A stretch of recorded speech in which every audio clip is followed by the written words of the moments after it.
Jak duże rabaty obecnie da się wynegocjować z deweloperami?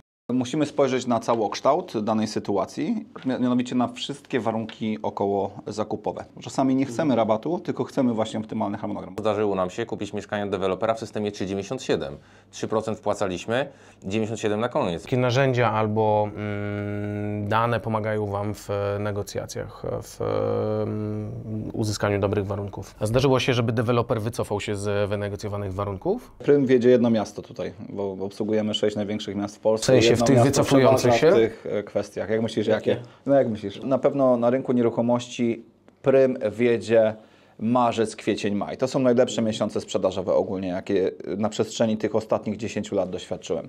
Ten ruch wtedy się dzieje największy. A jak podchodzić do negocjacji, jeśli kupujemy jedno mieszkanie, a nie pakiet mieszkań? Jak deweloper nam powiedział, że nie chce, żebyśmy zarabiali na jego krwawicy, bo on tu buduje. Za każde nie do końca obejrzane wideo na YouTubie gdzieś na świecie płacze mała panda. Nie możesz do tego dopuścić. Jak nie masz teraz czasu, zapisz sobie film na później. Pandzia płacze.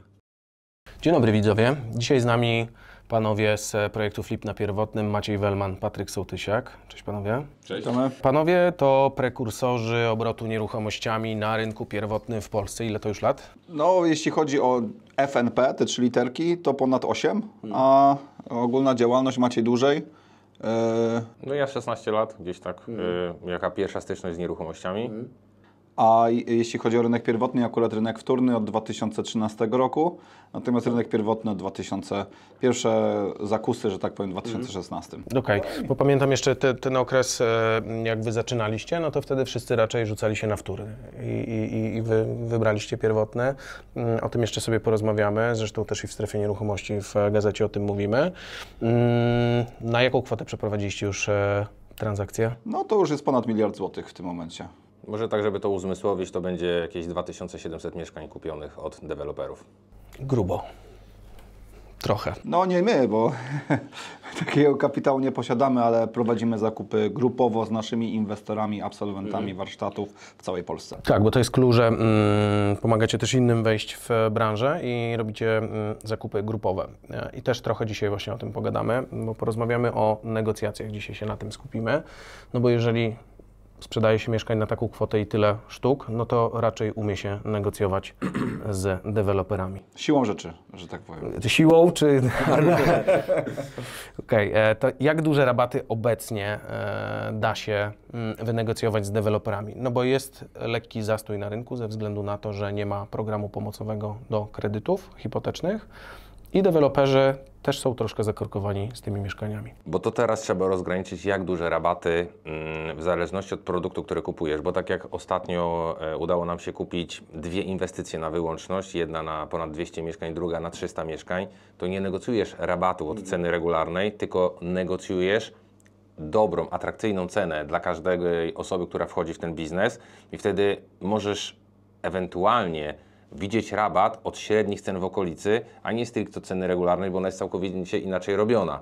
Więc akurat w naszym przypadku przez ostatnie 2 lata, gdzie ten kontrakt opiewał na grubo ponad 500 lokali, to ten rabat miał drugorzędne znaczenie, bo wszystkie warunki około transakcyjne, struktura mieszkań, jakie one będą miały powierzchnię, jak będzie wykończony budynek, jaki będzie standard budynku, ile będzie miejsc postojowych do tych lokali, czy będą lokale usługowe typu Biedronka i tak dalej. Bo ten budynek był robiony typowo pod inwestorów. Obydwie inwestycje, bo pierwsza inwestycja składała się z 3 etapów, druga składa się z 2, pierwsza 208 mieszkań, kolejna 312 lokali, więc jeżeli pytasz jaki rabat, no to nie ma na to odpowiedzi na to pytanie. Bo wam postawili oddzielne budynki. Bo mamy osobne inwestycje tylko dla nas i dla naszych inwestorów. Ale rozumiem, że chcesz odpowiedzi i też nie odpuszczę.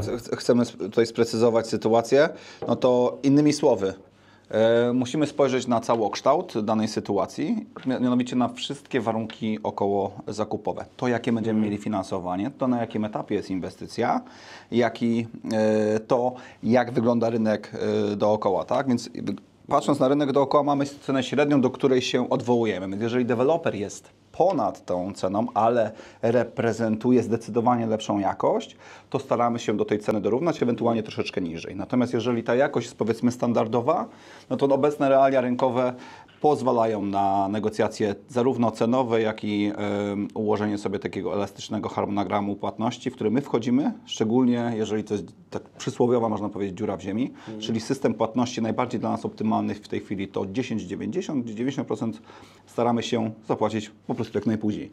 Więc staramy się odroczyć tą płatność tyle, ile się da, nawet czasami do przeniesienia własności, bo to jest największe zabezpieczenie, jakie może być, gdzie czekamy, aż deweloper nie dość, że odda inwestycję do użytkowania, wyda nam lokale, to jeszcze będziemy stali przed umową przeniesienia własności. Więc to jest najbardziej optymalny system. Do niego dążymy. Bo czasami nie chcemy rabatu, tylko chcemy właśnie optymalny harmonogram. Bo wiemy, że w czasie ta wartość inwestycji rośnie, złotówka słabnie i finalnie jest to, można powiedzieć, procent składany do całego rezultatu, prawda? Natomiast dzisiaj zdecydowanie lepiej się negocjuje i możemy uzyskać i to, i to. Nie są to duże warunki i musimy sami ocenić, na czym nam najbardziej zależy w tym momencie. Czyli niekoniecznie celujemy w rabat. Jeżeli wiemy, że inwestycja jest na początkowym etapie, a jest sprawdzony dostawca, czyli deweloper, który reprezentuje bardzo dobrą jakość, to zdecydowanie bardziej nam będzie zależało na harmonogramie, bo wiemy, że on tą inwestycję dowiezie i nawet jeżeli troszeczkę więcej za nią dopłacimy, to ona nam potem odda zdecydowanie więcej. Okej, to jeżeli mamy różne składowe tych korzyści, które możemy wynegocjować, to jakie u Was najlepsze korzyści udało się wynegocjować z deweloperami? Czy to będzie ten budynek, te budynki, które są dla Was wybudowane? Akurat jeżeli chodzi o te budynki, to jest tak, że my finansujemy wspólnie z absolwentami naszych warsztatów jedną i drugą inwestycję. Wartość tych inwestycji łącznie to będzie z jakieś 90 milionów złotych, więc jakbyś spojrzał na to z boku, to finansowanie 10,90 czy 20,80 jest zdecydowanie korzystniejsze niż finansowanie inwestycji na zasadzie 50 na 50, etapowania tak? prac, czy tam 60-20-20, jakkolwiek, no bo musimy częściowo pokryć, więc pod kątem harmonogramu to nie są najlepsze produkty, jakie mieliśmy, bo zdarzyło nam się kupić mieszkanie od dewelopera w systemie 3,97. 3% wpłacaliśmy, 97 na koniec. Weszliśmy z Patrykiem do tego dewelopera, deweloper mówi 3,97, mówię, to cały blok od razu poproszę. No bo to się nie zdarza. Cały blok? Nie, pół tylko było dostępnego, więc kupiliśmy wszystko, co zostało. Wspólnie oczywiście. Wspólnie, ale to nawet sami byśmy dali radę, bo kwota rezerwacji połowy bloku było 250 000 Gorzej zł. z wykupem by było potem. Więc pod kątem harmonogramu ta inwestycja była rewelacyjna. Ta, którą kupujemy na wyłączność, jest zdecydowanie gorsza, ale to nie znaczy, że jest gorszy produkt. No bo wchodząc w biznes, takim jakie są nieruchomości, gdzie ta wartość tej jednostki jest stosunkowo duża, musisz patrzeć na całokształt tej transakcji, a nie tylko na harmonogram, nie tylko na rabat, nie tylko na to, czy możesz to sprzedać w trakcie budowy, ale ma do tego powierzchnia, standard, no jest zespół elementów, więc zero-jedynkowo nie da rady na to odpowiedzieć. Nie jest tak, że w Excelu sprawdzacie i zgadza się, W tym okej, a na konkretnym miejscu. przypadku była taka sytuacja, że dostaliśmy bardzo dobre warunki cenowe, dlatego że współfinansowaliśmy inwestycje deweloperowi, więc dostaliśmy zdecydowanie korzystniejszą cenę. No i układy też sami pokroiliśmy, Tak, i też więc deweloper dostosował czynny układy pod nas, czyli powierzchnie, małe mieszkania, bo my wiemy, co się najlepiej na rynku sprzedaje, więc korelacja tego z ceną spowodowała, że produkt jest bezkonkurencyjny na rynku. Czyli stawialiście tam ściany de facto? No Na może nie etapie własnym projektu. rękoma. Ale Projektowo? Tak, projektowo tak. A zdarzyło się, żeby deweloper wycofał się z wynegocjowanych warunków? Czyli mieliście gentleman's agreement, jeszcze nie spisana umowa, a Co, ktoś wam na drugi dzień... na taką liczbę transakcji może z 2% się zdarzyło, że deweloper ale jest. powiedział, że okej, nie wiem, da nam 10% rabatu, a potem zadzwonił, że da 5%. Ale prym wiedzie jedno miasto tutaj, bo obsługujemy 6 największych miast w Polsce. W sensie Jedno w tych miasto wycofujących przeważa się? w tych kwestiach. Jak myślisz, jakie? No jak myślisz? Poznań. Nie. Ale można powiedzieć, że krewni. Kraków, czyli poznaniacy wyrzuceni teoretycznie za rozrzutność. Nie bardzo lubimy ten rynek, ale jeśli chodzi o deweloperów, no to zdecydowanie największy stopień pazerności. W Krakowie? No, niestety tak.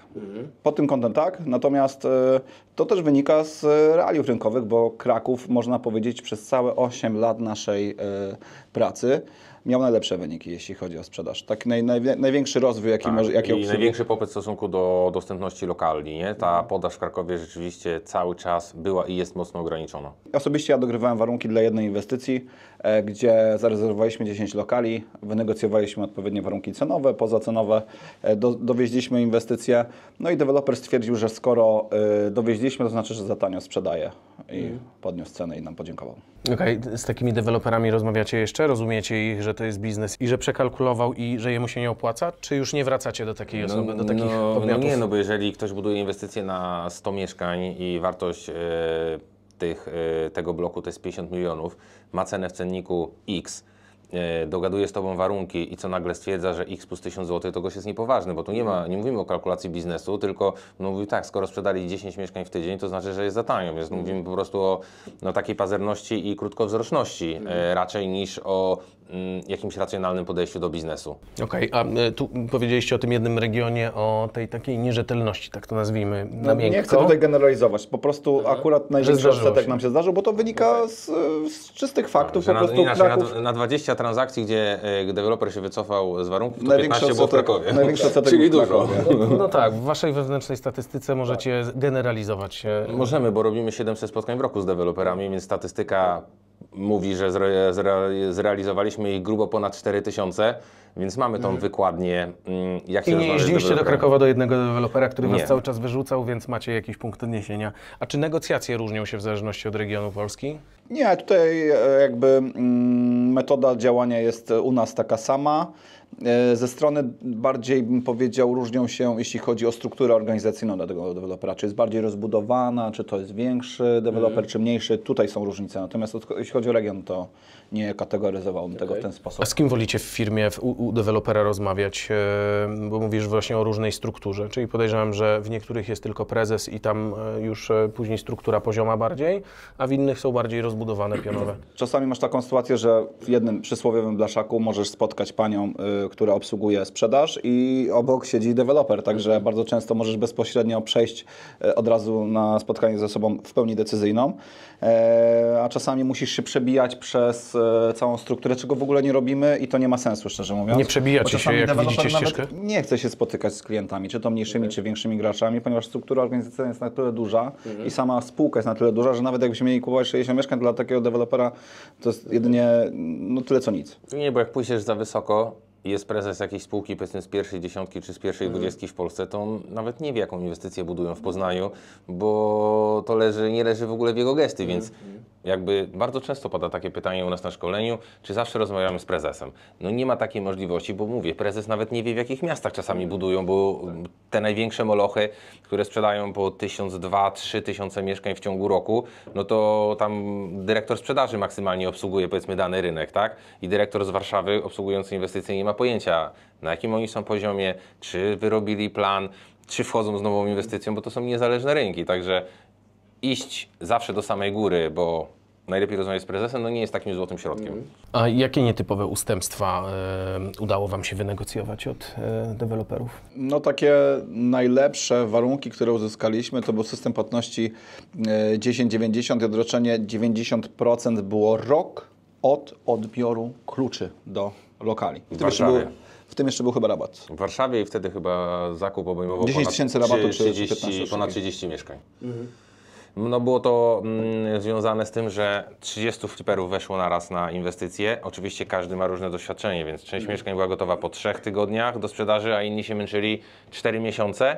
No ale ta wewnętrzna konkurencja spowodowała, że no, bardzo duża pula mieszkań trafiła na rynek w jednym momencie, więc z racji tego, żeby każdy spokojnie zamknął projekt, no to te 12 miesięcy w zupełności wystarczyło. No i była niesamowita dźwignia, no bo 10-krotna od wpłaty kapitału, no ewentualnie plus wykończenie, bo te lokały jeszcze były wykańczane, więc i tak mieliśmy ponad 5-krotną dźwignię od zainwestowanego kapitału. Okej, mi się jeszcze spodobało te 3,97, ten harmonogram. Tak, ale tutaj Też był bardzo dobry, tylko tam trzeba było zaangażować 97%, żeby zrealizować transakcję. nie było w tym wypadku możliwości wyjścia z umowy w trakcie budowy inwestycji. Musieliśmy chociaż na chwilę wpłacić te 97%.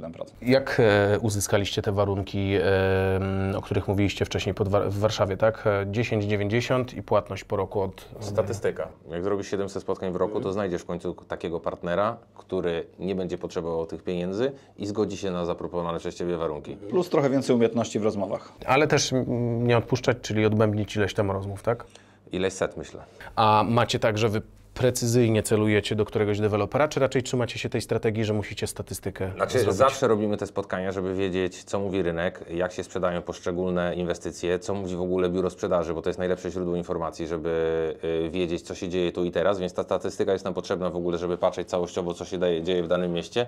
No ale wiadomo, że po tylu latach mamy gdzieś wypracowane relacje, jesteśmy stałymi klientami u poszczególnych deweloperów, którzy już tak naprawdę sami do nas dzwonią, jak wiedzą, że jest dobra okazja i nie muszą jej sprzedawać na rynku, bo wystarczy wykonanie jednego telefonu i biuro sprzedaży tak naprawdę no nie musi się tak mocno angażować. Ja myślę, że tu jest główna korzyść, jeśli chodzi o rynek pierwotny w ogóle.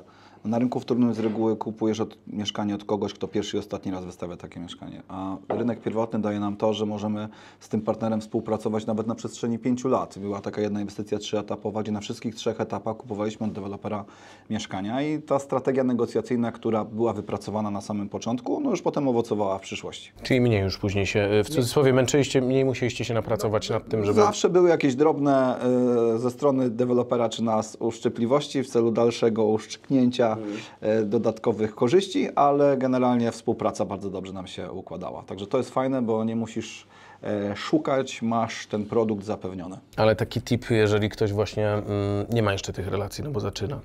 Później sobie o tym porozmawiamy, o początkach w ogóle. Natomiast tip dla początkującego to chodzić regularnie na spotkania, tak? Nie Znaczy, odpuszczać.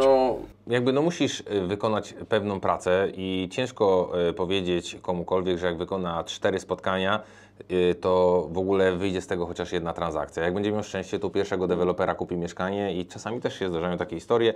No byłem u dewelopera na spotkaniu, dostałem to, była super cena, kupiłem mieszkanie, zarobiłem. I oczywiście, no ale to też jest statystyka na x osób chodzących po rynku, masz szansę, ale umówmy się, że jak chcesz regularnie czerpać zyski z rynku, no to musisz odwiedzić x partnerów w określonym czasie, bo nawet jak za pierwszym razem Ci się uda, to się może okazać, że ten deweloper nie będzie kontynuował, nie wiem, standardu inwestycji, którego Ty oczekujesz, albo będzie miał jakąś lukę, albo nie wiem, zamknie po prostu sprzedaż na dany moment, bo też się tak czasami zdarza, więc... A gdybyś miał wybrać, siedzieć przez miesiąc i segregować kontakty i dopiero wybrać 5-10 konkretnych kontaktów, czy od razu od pierwszego dnia pójść w rynek i przerobić tych kontaktów 50-80? No wiesz co, wyjście w rynek i przerobienie 80 kontaktów niewiele Ci da, bo Ty musisz je z czymś zestawić.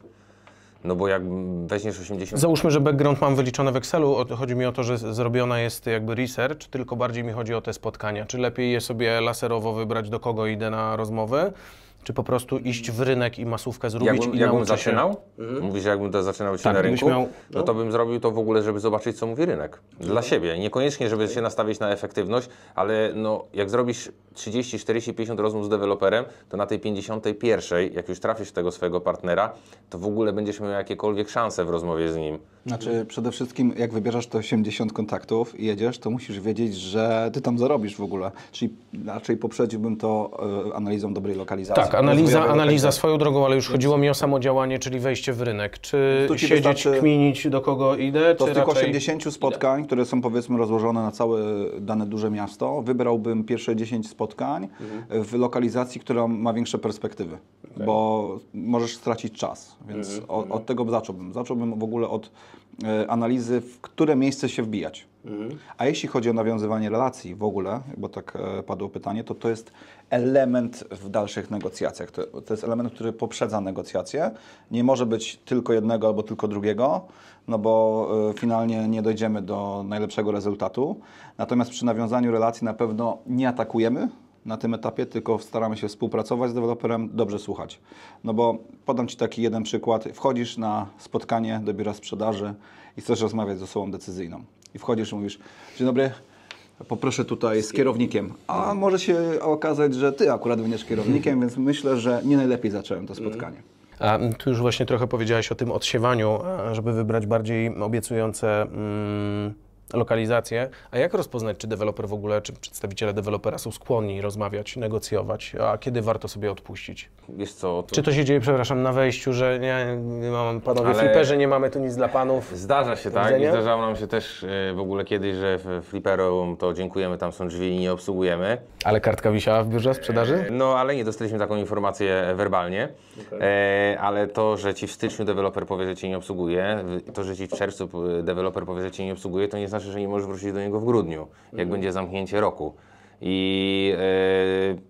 No i zdarzało się, że po 2 latach deweloper w ogóle stwierdził, że okej, mogę z panami porozmawiać. Więc no, też nie jest tak, że skreślimy kogoś, bo on nie chce z nami rozmawiać. Nie zamykacie się za pierwszym razem, jak ktoś wam powie nawet, Nie, że nie, nie obsługuje zwracamy. inwestorów. Słuchaj, no kiedyś cesja była słowem tak naprawdę nieznanym większości deweloperów w Polsce.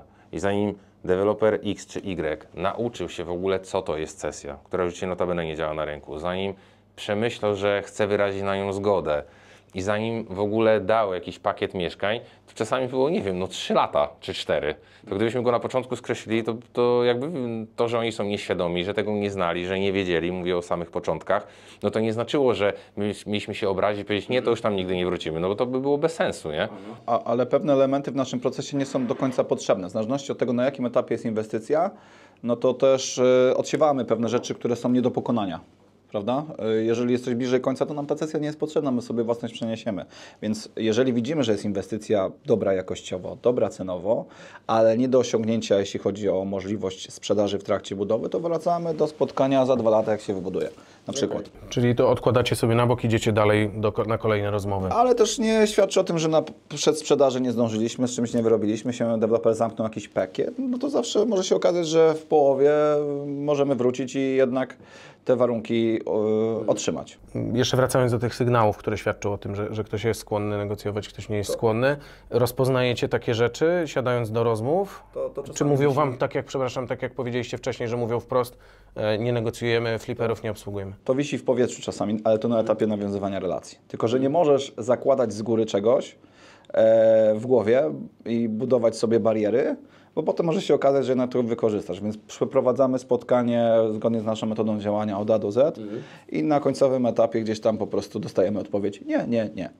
Trudno, tracimy czas, idziemy dalej. I teraz tak trochę technicznie chciałem was podpytać, jakie narzędzia albo dane pomagają wam w negocjacjach, w uzyskaniu dobrych warunków? No pierwsze co, no to tutaj przede wszystkim nasz zespół wykonuje badanie rynku, jeśli chodzi o te 6 największych miast w Polsce. To jest nasza wykładnia wiedzy, to jest nasze clue, know-how i to badanie rynku daje nam wiele informacji, przede wszystkim na jakim etapie jest inwestycja, czy jest to dziura w ziemi, czy to jest inwestycja, która jest w trakcie budowy, czy to jest przeniesienie własności. I pod to ustawiamy sobie cały nasz proces, bo tak my też inwestujemy z Maciejem, gdzie po prostu planujemy sobie inwestycje, układając poszczególne inwestycje na osi czasu na zasadzie zakładki.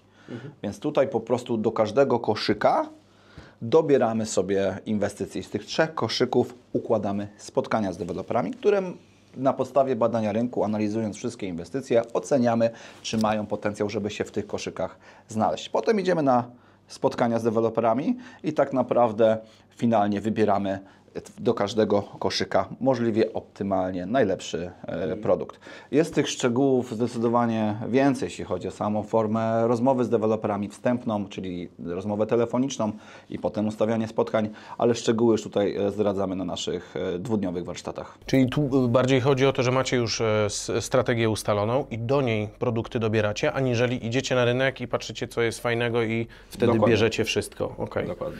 A jak podchodzić do negocjacji, jeśli kupujemy jedno mieszkanie, a nie pakiet mieszkań? Tak naprawdę czasami potrafiliśmy wynegocjować lepsze warunki dla 2 mieszkań niż dla 10. W gruncie rzeczy tak jest, że jak kupujemy więcej i po to zresztą ten projekt powstał FNP, żebyśmy mogli tą siłą zakupową negocjować finalnie lepsze warunki, ale czasami się tak zdarzy. Nie zawsze ilość... Przekłada się na wyższy rabat? Tak, czasami Następstwa? deweloper nie chce 10 mieszkań rabatować, no bo to jest 10 razy 50 000, $500 000 rabatu, ale jak chcesz kupić 2 mieszkania, a jemu brakuje, nie wiem, kapitału do zamknięcia czegoś, nie wiem, potrzebuje finansować kolejny etap, no to 100 000 jeszcze przełknie, a 500 już niekoniecznie. A ten najlepszy czas na negocjacje to co mówiliście, że końcówka roku? Wiesz Wtedy co, domykają chyba sprzedaży? można tak obiektywnie powiedzieć, że zamknięcie wyników rocznych to jest I wakacje. najlepszy czas na Ale nie w Trójmieście. Tak.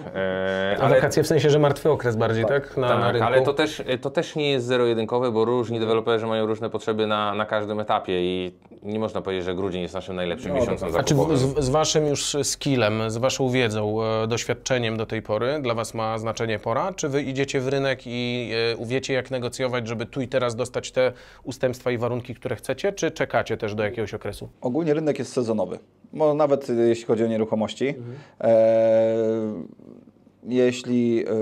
Jeśli chodzi o morze, no to wiadomo, że na wakacjach właśnie jest sporo klientów, którzy mimochodem interesują się takimi inwestycjami, więc to zainteresowanie jest zdecydowanie większe, więc jeżeli mielibyśmy kupować w Trójmieście mieszkania i tu się akurat nauczyliśmy, żeby nie jeździć w czerwcu na rekonesans To jest rynku. olbrzymi ruch. On się niekoniecznie monetyzuje od razu u deweloperów, ale liczba oglądających, tak jak Patryk powiedział, apartamenty wakacyjne w szczycie sezonu w Sopocie no jest zdecydowanie wyższa niż w lutym, nie? Kiedy aura nie zachęca do spacerów i po prostu piździ nad tym polskim morzem. Więc no niekoniecznie tam 136 osoba w kolejce, która jest jeszcze fliperem, jest najlepszym klientem dla dewelopera, akurat w tym momencie. No ale na pewno na rynku nieruchomości prym wiedzie marzec, kwiecień, maj. To są najlepsze miesiące sprzedażowe ogólnie, jakie na przestrzeni tych ostatnich 10 lat doświadczyłem. Ten ruch wtedy się dzieje największy. Jakieś jaskółki, że tak powiem, latające, pierwsze dostrzegamy już w lutym.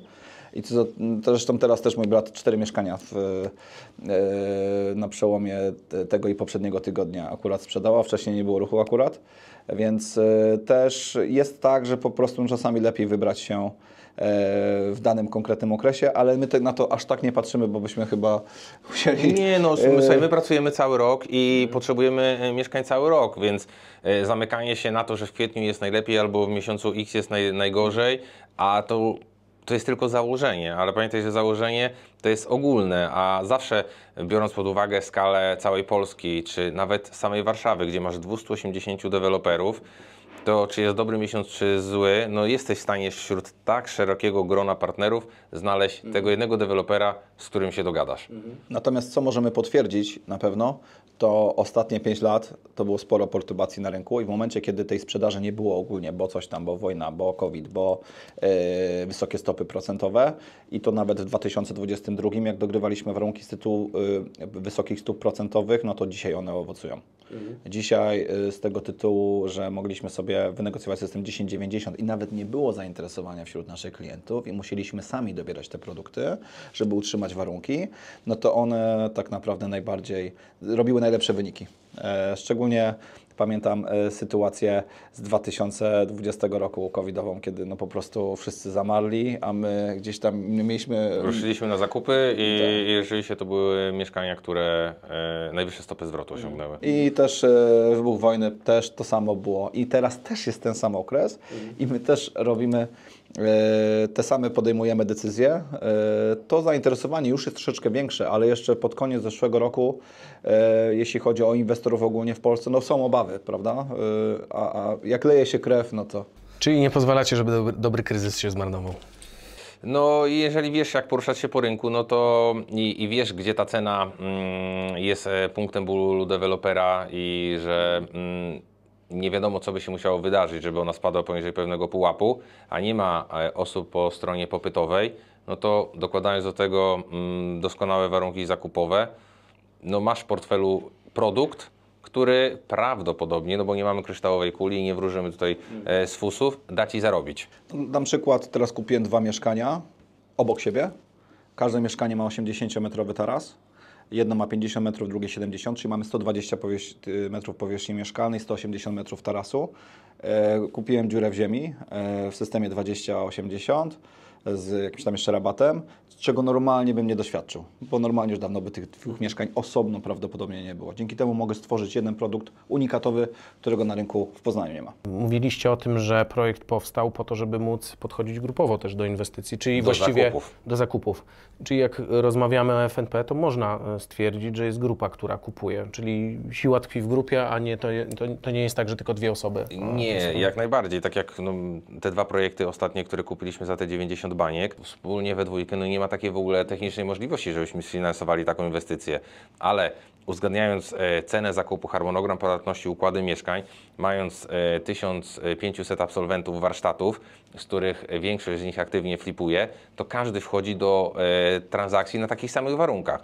Wszyscy mają taką samą cenę, wszyscy mają tą samą dostępność układu, wszyscy mają tą samą dostępność miejsc postojowych i tylko dlatego, że nas jest 100, 200, 500, to mamy w ogóle możliwość podejścia do transakcji i tak naprawdę bycia bezkonkurencyjnym na rynku, bo gdyby nie nasi absolwenci, to nie byłoby możliwości zakupu 300 lokali w jednej inwestycji, no bo technicznie nie mamy takich zasobności portfeli. Mówiłeś o tej równości, czyli rozumiem, że oni mają dokładnie takie same warunki Każdy jak wy we kupuje po dwóch. takiej samej cenie. Każdy ma takie same warunki i możliwość zbycia lokalu, które są zawarte w umowie tam przedwstępnej, teraz już tylko w przedwstępnej, wcześniej jeszcze w deweloperskiej. Każdy ma taki sam harmonogram płatności, każdy za tyle samo kupuje miejsce postojowe, nie wiem, komórkę lokatorską. Ci wchodzą tam, to mają gwarancję, że to są warunki takie, jak wy negocjowaliście dla, Tak, dla siebie. bo to takie jest, same. bo najważniejsze jest to, żeby ta cała transakcja była transparentna dla naszych inwestorów, nie? Więc jak ty kupisz za 7500 za metr, to wiesz, że jak twój kolega przyjdzie, który był na szkoleniu 3 lata temu, to kupuje po takiej samej cenie, że wszyscy zarabiamy tyle samo, a z racji tego, że jednak jesteśmy w tym projekcie razem, no to muszą być na tyle dobre te warunki, żeby każdy z nas zrealizował zysk. Czy z wynajmu, czy z flipa. Wracając do negocjacji. Zdarzyło wam się, że negocjacje poszły nie tak i upadł jakiś deal? Nie, no to jest akurat... Chyba nawet każdy- częściej niż wychodzą. Tak, to sukces jest na... Ale w sensie, że taka dobra okazja, z której się cieszyliście, już widzieliście światełko w tunelu, Wielokrotnie. doganialiście króliczka i nagle... Dobra, i co poszło nie tak, albo co można było inaczej zrobić? Jakie wnioski płyną? Jeden aspekt już znamy, czyli właśnie wycofanie się drugiej strony z zakupu, bo finalnie nie spodobały mi się te warunki, tak? Dążymy generalnie, żeby zaspokoić jakby drugą stronę, dążymy do tego, że staramy się wyciągnąć jak najwięcej potrzeb, jakie deweloper chce osiągnąć z danego. To taka nasz główny wniosek po tej porażce, żeby deweloper wiedział, że też ma z tego korzyść. No bo Czyli negocjacje nie polegają na tym, że przychodzisz i rzucasz swoją cenę, tylko to, co też wcześniej powiedziałeś, żeby słuchać aktywnie. Tak, I żeby generalnie zbadać te wnioski potrzeby. wyciągnąć, żeby te potrzeby podkreślić na spotkaniu i też pozwolić wybrać deweloperowi. To też nam często pomaga. To takie dwa wnioski, bo to wtedy on podejmuje decyzję, a tak naprawdę nie my. Czyli pozwalacie kupić i nie sprzedajecie. Znaczy Trochę tak. w tym układzie. Natomiast Ale z reguły to głównie jak się deweloper wycofuje, to wtedy transakcja pada. No bo jak my idziemy i wiemy, że mamy 10 mieszkań wybranych i chcemy je kupić, no to nie jest tak, że miesiąc chodzimy za 10 mieszkaniami, a potem stwierdzamy, że nie, że to jest zły pomysł. Czyli jak idziecie to z konkretem, już wiecie, że Już chcecie jakby kupić. jesteśmy merytorycznie przygotowani do rozmowy i my wiemy, jakie mieszkania, jakie układy, po jakiej cenie i tak dalej, więc no nie zdarzyło się, żebyśmy mieli powód, żeby na ostatniej prostej powiedzieć, że nie kupujemy. Ale podam jeszcze ciekawszy przykład. Był taki przykład, gdzie dogadaliśmy się z deweloperem na odpowiednią cenę, która nas satysfakcjonowała. Deweloper się wycofał też, ale nie z tego tytułu, że stwierdził, że ta cena jest za wysoka, tylko po prostu to był tak wczesny etap, że deweloper nie uzgodnił do końca jeszcze warunków z podwykonawcą. No nie podpisał umowy i finalnie te koszty były zdecydowanie wyższe. No i przyszedł do nas, powiedział, przepraszam, taka sytuacja, musimy niestety podnieść cenę, żeby z Wami się dogadać, bo po prostu nie zarobimy na tym produkcie.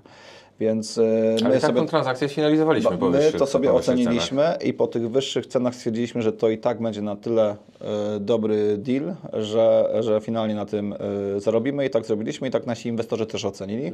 No i finalnie to się bardzo dobrze skończyło. A jakie są, właśnie tu mówiłeś o konkretnej przyczynie, przez którą nie doszło do tej transakcji, a jakie są takie najgorsze i najdziwniejsze wymówki deweloperów, jeżeli nie chcą iść na ustępstwa? Takie, że czujecie, że one są zmyślone. Najgorsze to prezes powiedział, że nie. A czemu? Bo nie. A czemu się nie zgadza na cesję? Bo nie. Albo bo nie obsługujemy fliperów. Ale najgorsza była w Krakowie, jak deweloper nam powiedział, że nie chce, żebyśmy zarabiali na jego krwawicy, bo on tu buduje, a my mamy zarabiać na jego mieszkaniach. To tak jakby on nie zarabiał na mieszkaniach. Więc ta pazerność i krótkowzroczność chyba mimo wszystko i taka tempota, nie? Tych ludzi po drugiej stronie. Niekoniecznie, bo deweloper myśli, że on jest panem świata, jest zabetonowany, bo on tu buduje, tak? A buduje tam jakiś jeden bloczek, który my skupujemy średnio raz w miesiącu. Więc ten punkt widzenia zmienia się wraz z miejscem siedzenia, ale jakby to nie jest tak, że oni prowadzą najlepszy biznes na świecie i pozjadali wszystkie rozumy. I jak ktoś się traktuje z góry, no to jest mała szansa, żeby doszło do realizacji tego biznesu. Ale czasami też trzeba ogon podkulić i troszeczkę inteligencją emocjonalną zagrać, bo wiemy, że czasami coś jest z góry, ale to ego trzeba troszeczkę połektać i też jest ok. Ale macie więcej relacji takich dobrych, czy neutralnych, złych z deweloperami? Raczej dobrych mamy, bo gdzieś zawsze nawet jak nie dojdzie do tej transakcji, co w przypadku tak dużej ilości spotkań często ma miejsce, no to my wiemy, że wrócimy do tego dewelopera za pół roku, za rok, za półtora, my będziemy do niego regularnie wracać, bo jeżeli jest przestrzeń do rozmów i Ty chciałbyś nam coś sprzedać i jako partnerzy jesteśmy dla siebie wiarygodni, ale nie dojdzie do tego z przyczyn niezależnych. Deweloper nie może zrobić ceny, która nas interesuje, no bo ma generalnego, ma koszty i tak dalej, albo nie wiem, bank mu zabrania harmonogramu płatności, jakkolwiek, no to są czasami takie czynniki niezależne od nikogo, transakcje wszyscy chcą zawrzeć, ale się nie da, bo tak jest, no to nie znaczy, że jak będzie budował kolejną inwestycję za 2 lata, to nie możemy się znowu spotkać. Ja myślę, że wiarygodność to jest kluczowe słowo tutaj. Jeśli chodzi o takie rozmowy, to często odbywają się one na zasadzie pozyskiwania informacji. Czyli deweloper pozyskuje od nas informacje, bo też troszeczkę na temat rynku wiemy z racji wykonania analizy, więc on jakąś korzyść odnosi z takiego spotkania i my również, bo no, prowadzimy tak spotkanie, żeby też podpytać o jego proces, jak on funkcjonuje, jak działa, więc każdy finalnie wychodzi z takiego spotkania wygrany i staramy się, żeby tego czasu po prostu nie tracić, ale coś ciekawego wyciągnąć i po 2 latach nagle pojawia się telefon ze strony dewelopera: panowie, przemyślałem sprawę, może spróbujmy. Mówisz, że każdy wychodzi ze spotkania wygrany, a jak wchodzicie na takie spotkanie, jakie są reakcje deweloperów na zasadzie takiej, że gardę stawiają, bo wiedzą, że próbujecie ich okraść, wyzyskać i zabrać jak najwięcej, czy nie? Staramy się to łagodzić, bo nie wchodzimy i nie pytamy, jaka cena i dlaczego tak drogo, tylko... Nie żądamy, nie? Raczej no, biznes jest raczej, tak jak mówiliśmy wcześniej, Patryk mówił o tym, że to są partnerskie relacje i jakby no, tak jakby funkcjonuje rynek. Ciężko się utrzymać na rynku 8 lat, tylko żądając czegoś od kogoś. Więc na początku budujemy te relacje, a dopiero później gdzieś tam podnosimy gardę. I się bronimy. I czasami atakujemy. A wolicie negocjować z dużymi deweloperami? Co się bardziej opłaca, z dużymi czy z lokalnymi, mniejszymi deweloperami? Myślę, że lepsze warunki możesz osiągnąć z mniejszymi deweloperami, tylko to też jest coś za coś, bo mniejsi deweloperzy równa się czasami mniejsze doświadczenia, więc finalny wynik, który możesz osiągnąć z całego procesu, okaże się być lepszy u dużego dewelopera, pomimo tego, że uzyskasz troszeczkę gorsze warunki około zakupowe, no to ta renoma, jakość, marka tego dewelopera spowoduje, że rezultat będzie lepszy. A jakie błędy w negocjacjach najczęściej popełniają początkujący inwestorzy? No to tutaj przede wszystkim wchodzą przysłowiowo z buta i pytają, jaka cena i dlaczego tak drogo. Nie słuchają, tak? Przy takich spotkaniach warto słuchać i przede wszystkim podkreślić drugą stronę, jeżeli prowadzi spotkanie bardzo dobrze. A po trzecie, nie negocjują przede wszystkim, jeśli chodzi o warunki około zakupowe, możliwości wyjścia z inwestycji w trakcie budowy, a nawet w momencie, kiedy już inwestycja jest zakończona, ale jeszcze jest troszeczkę czasu do przeniesienia własności. Czyli po prostu przychodzą merytorycznie nieprzygotowani. I na tym skończymy tę część negocjacyjną. Dzięki panowie. Trochę chyba odkryliście tego know-how. Myślę, że przede wszystkim ilość to doświadczenie zbudowała. Bo nie jesteśmy alfą i omegą, do dzisiaj się Tak, uczymy. czyli nawet jakbyśmy wszystko odkryli, to i tak to niewiele będzie da. robił 700 spotkań w ciągu roku, nie? No my wykonujemy... Wy robicie to za nich. No jakby nikt tego nie jest w stanie zrobić, nie? Wy robicie 700 rocznie Między 500 a 700, nie? i z tego korzystają później wasi ludzie. A my robimy to po to, żeby właśnie wszyscy nasi absolwenci, łącznie z nami, mogli kupować te mieszkania po preferencyjnych cenach i po preferencyjnych warunkach, no bo jak razem kupujemy, to razem zarabiamy. Więc nikt nie robi tutaj charytatywnie, robimy to po to, żeby maksymalizować zyski i dzięki temu, że my robimy 700 spotkań w roku, a dzięki temu nasza grupa na tym zarabia, no to wszyscy wspólnie czerpiemy z tego zyski. Tego się trzymajmy. Czego wam życzyć? Kolejnych bloków kupionych razem z inwestorami? Myślę, że tak, bo to nie jest takie złe rozwiązanie. No ale też przede wszystkim umiejętności cieszenia się z sukcesu, bo to nam czasami gdzieś tam tego nam brakuje. Dzięki bardzo. Dziękuję bardzo.